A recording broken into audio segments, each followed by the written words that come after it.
Rasulullah Sallallahu Alaihi Wasallam bukan melalui pemilihan, melalui orang banyak, melalui kawan-kawan dan sebagainya, tetapi dia adalah Mustafa yang dipilih oleh Allah Subhanahu wa Ta'ala. Dari Nabi Adam alaihissalam sampai kepada Nabi Daud. Dari Nabi Daud menerima kitab Zabur.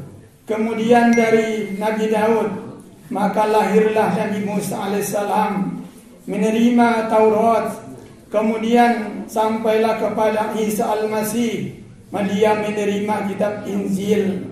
Kemudian yang terakhir lahirlah Nabi kita Muhammad sallallahu alaihi wasallam. Ia menerima Al-Quranul Karim. Dengan keberkatan lahirnya Nabi kita, keberkatan kitab suci Al-Quran yang diturunkan oleh Allah Subhanahu wa Ta'ala, maka dunia berubah dengan cepat. Yang dahulunya zaman batu, zaman kuno, zaman batu, dan zaman apalagi yang tidak dilalui oleh manusia pada masa itu. Tidak boleh dikatakan tidak ada kemajuan, tidak ada satupun universitas. Tetapi setelah Nabi kita diutus oleh Allah Subhanahu wa Ta'ala dengan modal diturunkannya Al-Quran, sejak turunnya Iqra bismi rabbikal ladzi khalaq kepada Rasulullah sallallahu alaihi wasallam, maka tumbuhlah pendidikan di atas dunia bagaikan cendawan tumbuh di malam hari. Kemudian siang hari orang melihat sudah banyak cendawan tumbuh di mana-mana. Inilah salah satu hikmah dari lahirnya Nabi kita Muhammad sallallahu alaihi wasallam. Dia membawa perubahan yang luar biasa. Artinya perubahan pendidikan, bahwa dialah sebenarnya bapak dari pendidikan dunia. Artinya pemberantas buta huruf. Walaupun dia Nabi Ummi, Nabi yang buta huruf, tetapi dengan dia menyampaikan Iqra bismi rabbikal ladzi khalaq khalaqal insana min 'alaq Iqra wa rabbukal akram alladzi 'allama bil qalam 'allamal insana ma lam ya'lam. Coba berapa ayat itu? 9 ayat itu. Nah, itulah. Sigit berapa ayat itu? Berapa ayat? Coba. Nah, itulah anak yang tidak tahu berapa ayat yang dibaca. Berapa ayat itu? Siapa yang tahu? 5 ayat. Sudah. Berapa kalimat? Berapa kalimatnya itu? Berapa kalimat? Ada yang ingat? 19 kali. Berapa huruf? Ya. Berapa hurufnya tuh? Banyaknya berapa?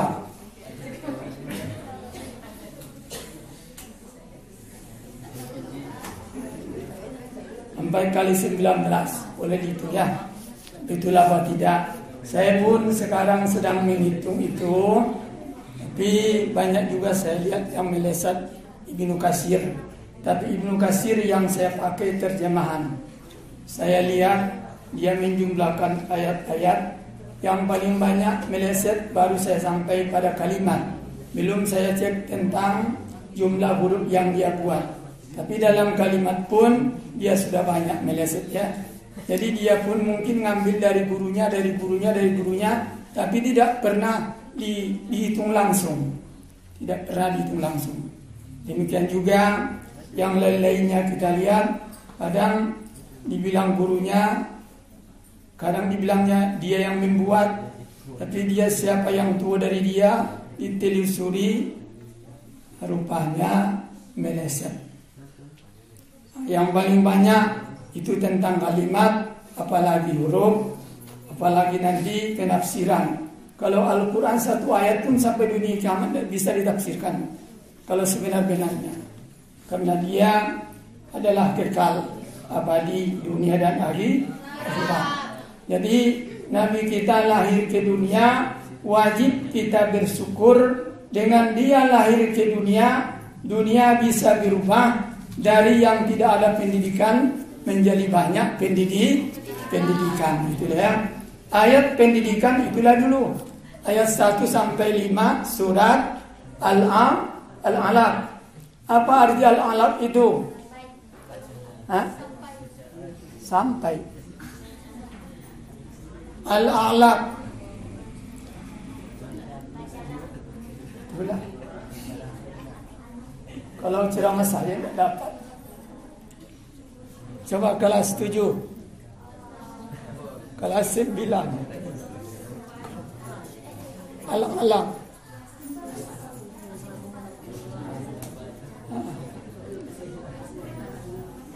Mana ini?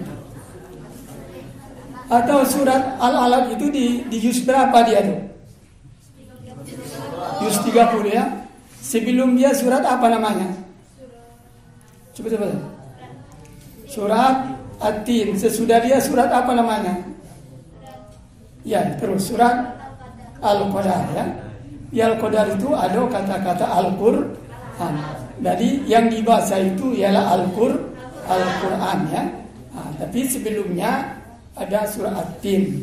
Jadi Al-Alaq apa artinya itu? Segumpal darah. Surat keberapa dia? Cepat. 1, 2, 3. Surat keberapa? Surat 90. Mesti 9. Berapa? Kuat. 97. Belum. 98. Belum.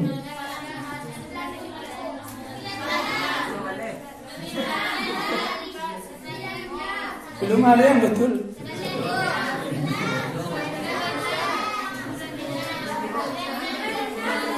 Ya, sudah 96. Surat 90 ya. Laki-laki mulai ya. Laki-laki dari menjawab 96. Tapi posisi kota dia. Itu Iqra bismi rabbikal ladzi khalaq. Khalaqal insana min 'alaq. Iqra wa rabbukal akram alladzi 'allama bil qalam 'allamal insana ma lam ya'lam. Nanti ya, kalau bisa hafallah ayat 9 sampai 19 ya. Kalla innal insana la yatgha ar-ra'ahu istaghna inna ila rabbika rujun. Arwa'ikal ladzi yanha Allah Ara'aita in kadzdzaba wa tawalla alam ya'lam bi anna Allah kalla la illam yantahi lanasfa'an bin nasiyah nasiyatin kalimatin khafiyah waliyadunaliyah sanadahu zamaniyah kalla la yudiku asbud wa qadimah. Kalau sudah sampai ayat terakhir itu, kalau biasanya kita bagaimana umat Islam itu? Sujud kan? Sujud dah. Dalam sembahyang sujud itu. Tapi jarang di hati dikerjakan tuh. Soalnya takut nanti jadi balak di belakang. Sujud pulos tak sendiri. Sebenarnya sujud ya, waktu baca itu. Sudah sujud dia sekali, langsung tegak dia bismillah lagi. Disambungnya dengan inna anzalna. Ya. Demikian juga akhir dari surat Al-A'raf. Tetapi lah habis ayatnya. Kok sudah sujud saja sekali, bangkit lagi ya disambung. Jadi sujud apa namanya itu? Sujud tilawah. Belum lagi bacaan tilawah nanti ya. Bacaan tilawah tu.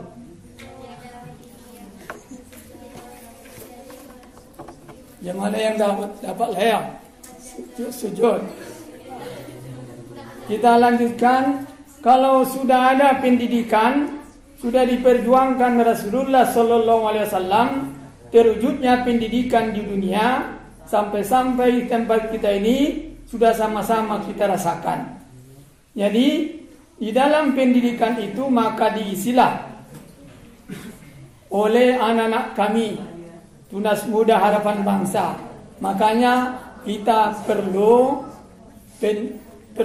peraturan, adanya akhlak. Itulah dibilang oleh Allah Subhanahu wa taala, wa innaka la'ala khuluqin azim. Sungguh engkau maha tinggi yang maha besar. Artinya akhlaknya yang paling agung. Tidak ada lagi yang menyaingi akhlak Nabi kita. Dia tertawa, tidak pernah tertawa terbahak-bahak. Tidak pernah. Hanya nampak dia seperti senyum saja. Giginya nampak sedikit. Jadi kalau misalnya anak-anak kami yang mau berakhlak, Nabi sudah mengancam kita, Painat dohika kasir, maka sungguhnya yang banyak tertawa itu temuitul qalbi, bisa memadamkan hati. Kalau kita banyak ketawa, bukan cerdas orang itu, bukan. Ya, ketawa boleh, tapi jangan selalu ketawa. Dapat dikawan ketawa, tidak dapat ditertawakan, ya. Jadi yang baik didoakan. Nabi kita pun begitu. Sedangkan dilempar orang pun dia didoakannya orang itu. Siapa yang tahu Nabi dilempar atau dicaci maki, apa doa Nabi kita? Siapa yang tahu? Saya bagi uang 10.000. Buka bela kalau ada uang halal. Silakan. 1, 2, 3. Malam minggu kok bisa milih apa nanti? Godok kan? Nah, dengar. Berarti dari yang dapat saya baca saja. Allahumma hdini qaumi fa innahum la ya'lamun. Ya Tuhanku, tunjukilah kaumku yang tidak tahu mereka itu. Coba baca resmi.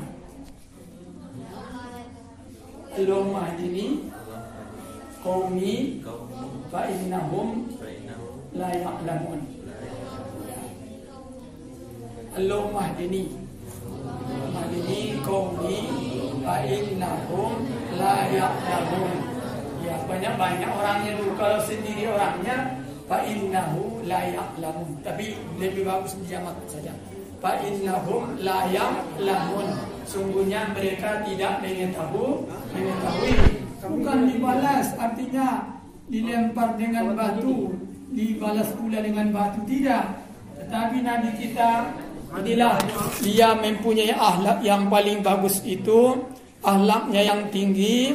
Kalau dia dicaci maki orang, kalau dia difitnah orang, dia doakan orang itu supaya dapat petunjuk. Nah, jadi bahkan didoakannya supaya para pamannya itu masuk Islam. Sering didoakannya, ya. Kaum pemilihnya didoakannya supaya masuk Islam. Bukan dibalas, artinya dengan sesuatu yang negatif. Jadi apabila kamu di dalam pendidikan ini, misalnya kamu dicaci maki kawan, janganlah artinya kamu pula membalas dengan caci maki. Tapi bacakanlah doa tersebut, Allahumma hdini qaumi fa innahum la ya'lamun. Insyaallah kamu bisa nanti mendapat kesabaran dari Allah sehingga rasa jantung kita terbuka untuk selama-lamanya, tidak ada stroke dan sebagainya. Jadi pendidikan perlunya akhlak. Ayatnya wa innaka la'ala khuluqin azim. Kalau anda ayat 21 surat Al-Ahzab, laqad kana lakum fi Rasulillahi uswatun hasanah. Dialah satu contoh teladan yang paling baik. Baik berbicara. Sebenarnya berbicara ini masuk saya sudah salah. Tapi kalau tidak begini saya buat ceramahnya, kita kantuk semua. Sebenarnya tidak boleh kalau sudah bukan mendalam ilmunya. Apalagi kita mau habis menghafal ayat-ayat, terlalu gadang suara burung, rupanya tidak boleh. Apalagi seperti marah ya, dicabut oleh Allah. Jadi sulitlah menghafal ayat. Buat jadi pengalaman apabila kita sering berdebat kareh-kareh, walaupun kita benar, tapi hafalan kita bisa tanggal ya, bisa tanggal. Jadi lebih baik lemah lembut. Akhlaknya yang menonjol, semuanya menonjol yang kebaikan. Rasulullah pernah bersabda, al-haya'u minal iman. Malu itu setengah daripada iman. Padahal malu itu termasuk iman. Karena iman itu terkumpul dengan 70 cabang. Salah satu cabang dari iman itu ialah malu. Yang pertama-tama sekali yang dicabut oleh Allah dari 70 itu adalah tentang malu. Tidak ada malu lagi. Bahkan nanti terakhir sekali, mana yang paling akhir dicabut oleh Allah dari 70 itu? Siapa yang tahu? Kalau itu sudah dicabut oleh Allah, tidak lama lagi dunia kiamat. Kisah ditelusuri, yang terakhir hilang dari dunia ini adalah sholat. Itu yang terakhir ya. Tidak ada orang sholat lagi. Tidak ada lagi yang mengakui sembahyang lagi di dunia ini. Kalau tidak, waka al-Quriyah mal-Quriyah, al-Haqqo mal-Haq. Hari kiamat banyak ya. La uqsimu biyaumil qiyamah wa la uqsimu bil nafsil lawamah. Tidak ada lagi malu. Sekarang sudah banyak tidak malu. Itu sudah iman. Iya, iman. Kalau masih ada iman, solat masih ada. Kalau masih ada solat, masih ada yang membacakan syahadat, asyhadu an la ilaha illallah wa asyhadu anna muhammadar rasulullah. Di muka bumi ini, dunia tidak akan kiamat. Tidak kiamat.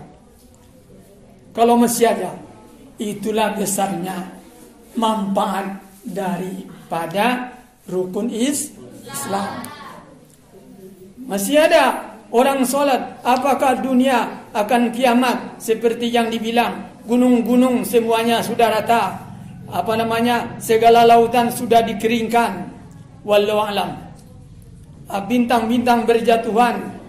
Dan kemudian segala langit sudah retak dan sebagainya. Tidak. Kalau masih ada yang sholat, itu ditahan semuanya. Padahal kita tidak pernah melihat mana tiangnya. Tiang daripada langit itu kok tidak runtuh-runtuh sampai sekarang. Ya tidak runtuh. Neruntuhkan itu kita. Kalau kita masih berpegang teguh kepada Al-Quran dan Sunnah Rasulullah Sallallahu Alaihi Wasallam, agama lain menurut dengan kita. Sekarang ini orang yang paling khawatir anak-anak kami supaya kamu berlomba-lomba. Yang paling khawatir orang di luar Islam. Orang Islam ini sholat 5 waktu semalam, mereka menegakkannya seperti sholat Jumat. Sholat Jumat ramai kan? Apabila kita sholat 5 waktu semalam, mengerjakan sholat 5 itu, banyaknya seperti jamaah Jumat, agama lain, itu yang paling mereka khawatirkan ya. Paling khawatir mereka. Umat Islam bangkit. Kenapa? Kita langsung memohon kepada Allah. Jadi anak-anak kami yang berbahagia, Nabi kita adalah dipilih oleh Allah Subhanahu wa taala. Yang kamu juga, kita termasuklah umat pilihan ya. Karena ayat 110 surat Al-Imran, kuntum khairu ummah. Kita termasuk umat yang paling baik yang dilahirkan ke atas dunia. Jadi kalau kita orang yang pilihan, tentu orang pilihan ini bisa dihitung dengan jari. Ndak berapa orang lah. Ini berapa orang lah nih yang sekolah di Yati. Jangan kamu merasa kecil hati. Karena apa? Ini pilihan. Tempat ini tempat pilihan. Ya, masjid itu kan pilihan tuh. Surau pilihan, madrasah itu pilihan. Nah, jadi orang yang masuk di situ termasuk juga orang pilihan. Jangan nanti lebih hebat SMA sana, wallahu a'lam bimuradi wa bijalik. Tapi yang hasilnya pun sudah sama-sama dirasakan oleh anak-anak kami, kakak-kakak kamu yang sudah lalu. Artinya ayat ini bisa berbicara ya. Artinya banyak berhasil. Jadi kita lihat yang pertama tadi hilang, dicabut oleh Allah dari dunia, malu. Yang terakhir solat ya, solat. Itu kita bilang tadi, solat itu tonggak. Ya, solatu imadun din, iya tiang ke langit. Tidak keruntuh langit itu kalau masih ada orang solat.